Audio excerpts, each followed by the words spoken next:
Hello there, Sagittarius. Welcome to your April 2018 tarot reading.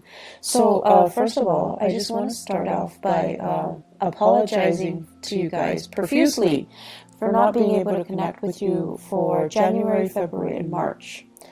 I was dealing with a lot of stuff, and I just did not have time to do the readings, and I couldn't do the reading mainly because I really didn't want to shortchange you guys. I really didn't want to just do the reading just to have it published and, just to maintain my channel, just to have followers, when I couldn't do the reading justice. So I'm very, very sorry for not being able to publish the videos, okay? So without further ado, let's go into your reading.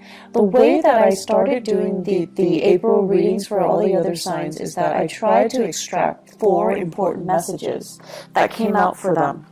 I shuffled out your spread, and surprisingly, I'm not able to do the same method, so I'm going to change my method for you guys. And I just want to use more of a storytelling type of a method, okay? So let's just go back in time a little bit. Now, I feel many of you have emerged from a situation that left you feeling very emotionally, empowered, a lot stronger, and you learn a lot about yourself. And I feel like, this is the past 3 years, that Saturn in Sagittarius energy. And what did that do? It made you a lot more independent. You're able to do a lot of things on your own, and it's made you kind of very resilient to the point where you're like, I don't really care what you think about me. I like me, and I'm okay with that. And I feel like your sense of social awkwardness, you don't care how people see you. And you don't care how you relate to your body. I feel like some of you might have been a little bit clumsy, and you became less clumsy. And I know that sounds weird, but I feel like a lot of it has to do with just this inner sense of calmness and confidence. And you're not constantly frazzled and energetically, riled up by other people. You've been through a lot, and I'm not going to lie, I feel like a lot. And so other people's opinions of you don't really matter. They kind of like, water on a duck's back. It just washes away. And I also feel when you're around someone who's really antsy and just, worked up, you're no longer affected by energy. So even if they do things with such an immense sense of urgency, you're going to start to do things at your own pace. You're going to start to, dictate how things are getting done. So I do see what Saturn did for you was emotionally, honestly, it made you guys a lot less naive. You have a very happy-go-lucky way about you, where you guys are really honest, you're very truthful, and in a way you see the best in people. And Saturn knocked some sense into you, where it made you a lot more cautious about who you trust with your secrets, and who you can entrust with your time in your life. And so you guys became a lot more, weary of people, but you're a lot less naive. And then on top of that, you're a lot less self-conscious, you're a lot more confident, and you're a lot more sure about what you want. Okay? So it's a maturation process. And I know the past 3 years have not been easy. But in hindsight, you're looking back now and you're just like, I can't believe all of those things happened to me. And I can't believe I'm okay. I can't believe, I feel many of you have this major resurgence in faith, in your faith. And faith could be spirituality or, a religion that you prescribe to that you no longer practice. But I feel many of you are coming out of it. And you're just like, someone was up there protecting me. Otherwise, I would not have gotten through it. And I feel like in your darkest hours, too, you held on, you held it together, you really utilized, your sense of humor, and that helped you get through. But all along, it was this sense of faith, okay? Faith that there is that light at the end of the tunnel. There is something out there that's better for you. And there is that sense of trusting that the universe didn't just put you through the situation without a reason, trusting that the universe is prepping you and strengthening you and fortifying you for something else that is much better. So that was, the past 3 years. And let's talk about this present moment in time. I feel like many of you are in danger of shutting yourself off. I see you kind of going home, closing the blinds so that your neighbors don't look in. I see many of you, spending your weekends. Family it's your haven, it's your refuge. They're people that you really, really trust. And so you feel at ease with them. But I see many of you spending your time alone. Okay? Like doing whatever it is, but I feel like you're alone because you love the peace and quiet. You love the stability and the predictability. And you love being able to let your guard down because you trust yourself, right? But there are things here that indicates to me isolation that might not be altogether good for you. I do see on the flip side of this, you have people that are just like, hey, do you want to grab lunch? Do you want to grab a movie? You want to catch up? Do you want to have, girls' night, guys' night? Do you want to hang out with us? Do you want to, do certain things with us? And I feel like you're at a point where you're just like, if I like the activity, I'll do it. If I don't like the activity, I'm not going to do it. It's not so much about the activity. It's more about the social event. Being around other people. Needing to feel normal again. Needing to have a healthy social life. Needing to kind of like get out of your dragon's lair and see the sunshine. Needing to get more physically active. Needing to just, as a fire sign, needing to feel that joy of living, joy of life when you're around good people. So you're at a point, unfortunately, what Saturn did was it made you really skeptical and kind of bitter about people, especially people that have really, really frivolous complaints. And the way that I usually look at this is kind of like first world problems versus third world problems, poverty, hunger, famine, things like that. And then you also have the first world problems. My iPhone's not working, my internet's out, things like that. So like relatively, it's really difficult for you to relate to the people around you and their, what you perceive to be quote unquote frivolous concerns. And so you kind of put yourself, in this bubble, and you're keeping yourself very, very isolated because it's hard for you ideologically to connect to them, to understand, to relate, to emotionally feel like you're on their same level. And you guys are so honest that you don't fake it, right? If you're not feeling it, you're not going to sit there and nod your head and be like, oh yeah, that's too bad. You don't do that. You're not a fake sign. And so it's really hard for you to sit with people and have a conversation and be engaged if you don't like the topic, if you don't like the people, if you feel like you can't trust those people. And so you've been just out of, as a defense mechanism, you've been keeping people at arm's length and picking and choosing what activity you will partake in. And honestly, you're looking for fun. So if the activity is fun, you do it. If not, no matter who's there, they're not going to drag you out of bed.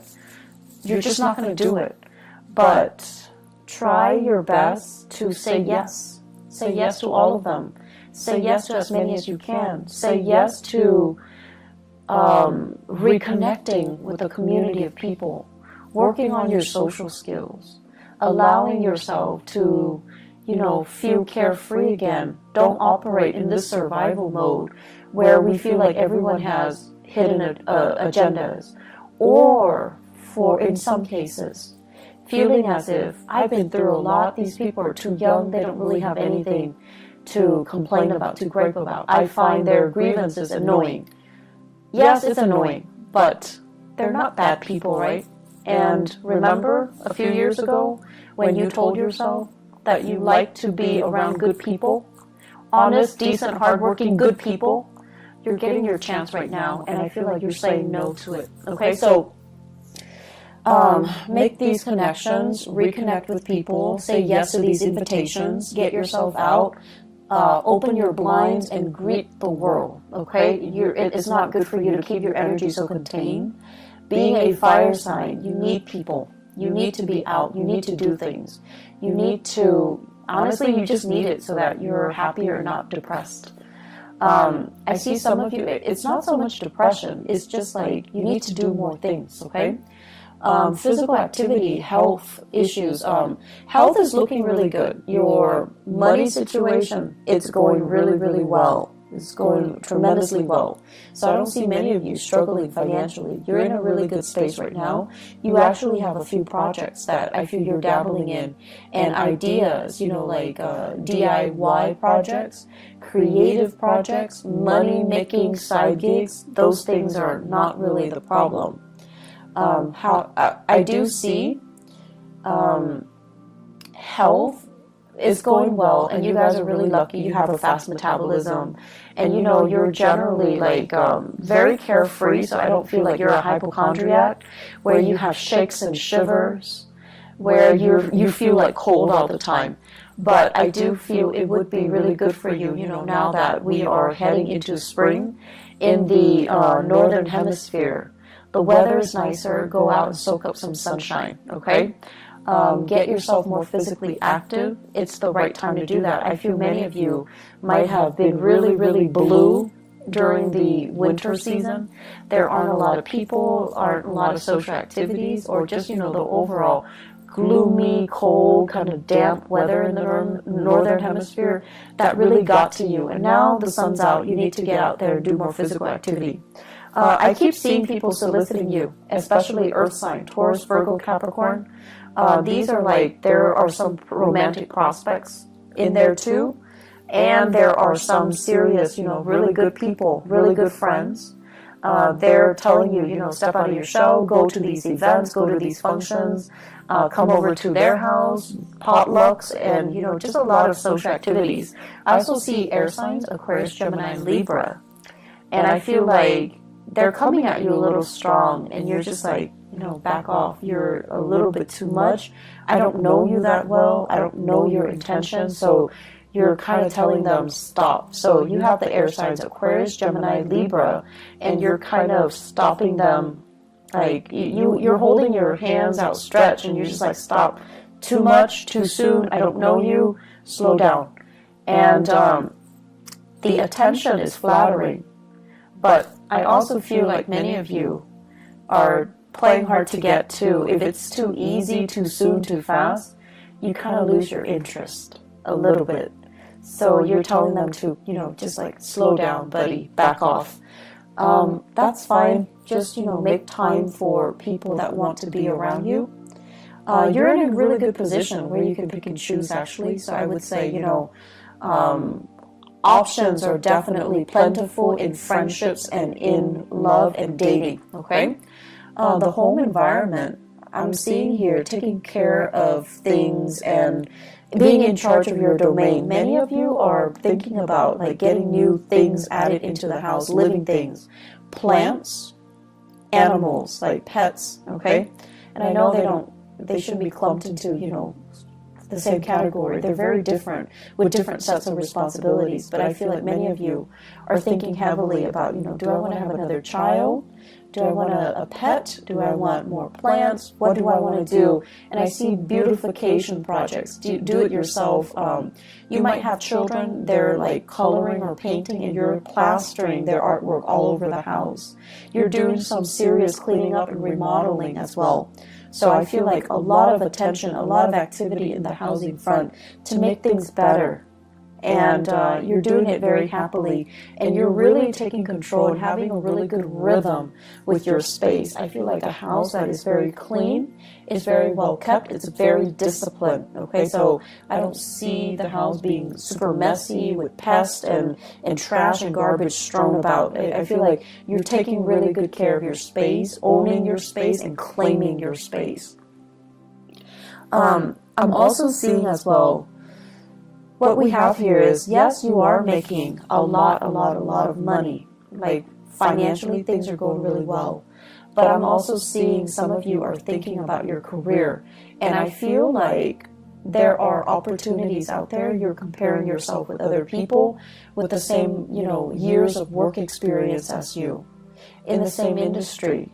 And they're moving on to making more bucks, like bigger money, like bigger, higher position, higher paying position. And they're also saying like a bigger pot, okay? So they're getting promoted, or they're shifting into a different agency, a different sector where there is more, there's more financial security.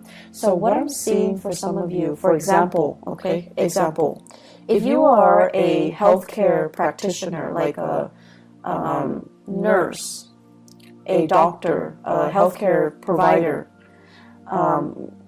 this is what I'm seeing. I see like a lot of people who are doing patient care. And then, your coworkers are telling you, well, why don't you do administrative stuff instead? The money is better, the hours are better, there's less strain, less long shifts, and it's a lot more consistent, it's a lot more stable, and you can get jobs anywhere. And so rather than being a nurse, when you're working with intake and patient care, you're shifting to become an administrator in a hospital, in a medical facility as well. So the job is, different, but I feel like the degree is transferable, or your skills are transferable into more of an administrative role. And the administrative role has more money, more opportunities for growth, better hours. And I feel like some of you are really, really thinking about long-term career. So you're shifting. And you're also, I'm sensing, like this is not just for those in the healthcare profession. I see going from something that you're just like, I like it, but it's a little bit too emotionally up and down, unpredictable from one day to the next. Like the job itself, it's great, and you loved it at one point. But right now, you're just like, I don't know what else I want, but I think I want more. I think I want a job that is stable from one day to the next. And then I also feel like what that Saturn transit did for you guys is, you wanted a job that was very dynamic in the past. You wanted, a job that's not predictable. So you wanted something exciting, and it would be changeable from one day to the next. It would be different from what all your friends or your family members are doing. That was appealing to you. And then with the whole Saturn transit, what happened was that now you've gotten a taste of that, and you realize from one day to the next, if it's constantly unpredictable, yes, it's fun, but it's also emotionally such a roller coaster, right? So now I want stability. I want predictability. I want the boring job. I want something that has, just a lot more stability stamped on it. And that's why you're shifting into more administrative things rather than dealing with people, dealing with patients, dealing with cases, where it's fun, but it's just a little bit too much of an emotional roller coaster. And at this point in your life, you're just like, I'm getting older. I think I'm okay with that roller coaster. And I also feel for many of you, after getting out of a significant relationship too, you're just like, I'm okay. I want stability. I don't want it to be too exciting, and I don't want that emotional roller coaster. I feel like many of you have been or were in a relationship here. I feel we have here a water sign, Pisces, Cancer, Scorpio. I have a Virgo, and I also have an Aquarius.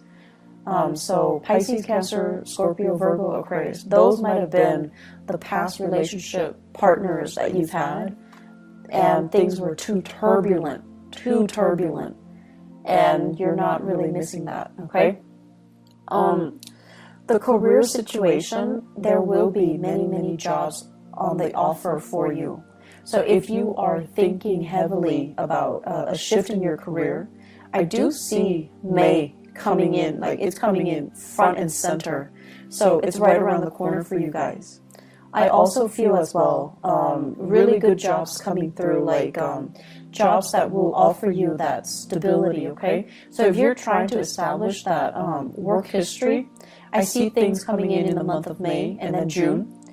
And then I also feel like, you know, don't look at it as I'm going to be doing it for the rest of my life. I feel like you might do it for a few years, possibly 3 years. And then, you know, you have that management supervisory experience under your belt. And then you can move on and find something else too. So it's not going to be that final destination. It's still, you're still trying to find things out, okay? So maybe after those 3 years, then you're going to be like, oh, that's a little bit exciting. It's a little bit stable, but it was kind of boring. Now I'm ready to go back to, you know, that unpredictable job, that emotional roller coaster of a job. So I see a lot of, you know, back and forth here, and there is nothing wrong with that. So don't tell yourself that that's abnormal to want these things and then to kind of go back on your words, okay? There's nothing wrong with what you're doing. If you want to take several years and to have like a change of pace in your work environment, that's fine. You're not doing anything irresponsible or reckless. And if you need that, that's totally fine. The only danger is, you know, other people are in a specific situation and they hate their job, but they're so fearful about leaving. You're being proactive and you're leaving before it gets stale, and you're leaving because you know you need something else. You need a change of scenery, whatever that might be, okay? So May, June, great career moves, okay? Great career months. The month of July, I also feel like you're getting some feedback as well, but I feel like they're saying they came belatedly. So I feel like you're going to be accepting something in May and June. And then the July timeframe is when some of you might be undergoing some type of a training program or a job offer comes in and it's kind of like below expectation. So that's in the month of July. In terms of, let me see, I keep seeing a lot of relationships here. I keep seeing like a sharing of assets, financial divvying up, or like a split when it comes to assets. I'm also sensing as well, you know, somebody is looking into your financial transactions. So it could be like an accountant, if you are hiring an accountant, and they're looking and they're just like, okay, where did you spend your money? What was your, it's also tax season. So I think that might be, you know, the cause of it. Somebody's looking into it. And they're looking at your medical bills in particular, and they're trying to, you know, figure out like what's wrong with the medical bills. Are there things that are past due? Why is there a past due amount? And so I see a lot of paperwork, a lot of back and forth, a lot of phone tag between you and possibly a medical healthcare like provider that created the invoices or generated the invoices, and you're going to have to go back and forth with them, digging through multiple invoices in order to resolve things. But I also see a specialist, like a possibly a tax preparer, look into your medical bills, look into your financial expenditures as well. It is Mercury retrograde. If you are filing any type of, you know, financial packet, if you're filing anything, you need to look through it with a fine-tooth comb. Okay, you need to go through it. Mercury retrograde is when we are really prone to being careless and not making mistakes. And making mistakes. And I can't talk either, so my apologies. We're very careless. And the people that do things for us, they're also very careless. So it's pertinent to look over documents very, very, very carefully before you submit. Now, I know Sagittarius, you guys are really impatient. If it takes you like 9 hours to get something done, once it's done, you send it out and you never want to look at it again. You're done. You don't want to look at it. It will literally kill you to have to look at it and proofread it and revise it. You need to revise it. Ask somebody if you're not able to do it. But you need to revise it. I can't stress enough. You have to do it. You just have to suck it up and do it, okay? I know it's not fun, but it's important because you don't want this to come back and bite you 3 months down the line, okay? One last thing here. You know, you guys are like, at this point, I just feel like you've been through some things and you're skeptical of people. And you are also at a point where emotionally, you're just a little bit jaded. You're just a little bit jaded. So that means you don't want to appear sensitive and needy and too emotionally available. You might have been taken advantage of in the past, and now you're approaching, you know, relationships and social interaction with a jaded pair of eyes, okay? So you're just like, this person is too whiny. The other person is too picky. The other person is too pretentious. It's like you have this laser-like focus and you're able to read people really well. I don't know if that's a good thing or a bad thing for you, Sagittarius, because I feel like, yes, you have always been very perceptive, but I also feel, you know, the thing about you is you love to be around people. You're understanding, and you know everyone can't be perfect, but you still accept them. But whatever you've been through in the past 3 years, it's made you feel really jaded.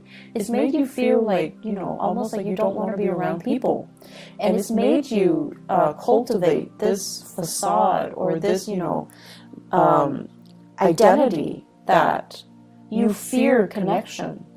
And you don't want to appear like you're too emotionally available or emotionally needy. It's almost like telling people up front, I'm talking to you, but I don't need you. So don't you ever think that I need you, because I don't need you. But then again, you do need that social interaction. So in a way, you do need the other person. So try to be a little bit more laid back, a little bit more easygoing. You don't have to show you're vulnerable. You don't have to show you're needy. You don't have to show, you know, anything that you're not. You just try to relate and reconnect with other people, okay? Aside from that, they're saying here competition, really strong competition. So I feel like there's something going on. Whether in your, like, if you guys are involved in competition, if you are kind of like comparing yourself with other people in the way that you look, like your body image, your performance at work, or everyone competing for jobs, okay? I know it's not a good place to be when we are under that much scrutiny and we feel like we have to do everything perfectly because we're being judged. But try to let that go, okay? You're very confident in yourself, and that should be enough. You do not need to find that validation in your environment, okay? Try to let that go. I hope the reading is helpful for you guys. I just feel like the energy is a little bit tense. And I hope it will clear up. I hope it will clear up for you guys. Just more than anything, reach out. Reconnect with people, okay? I'll be back for the May reading. I'll try my best for mid-April, but I'm not sure if I'm going to have the time, okay? If I do, I will definitely do it for you guys. If not, I'll see you guys in the month of May, all right? Take care of yourself, Sagittarius, and I'll talk to you soon. Bye-bye.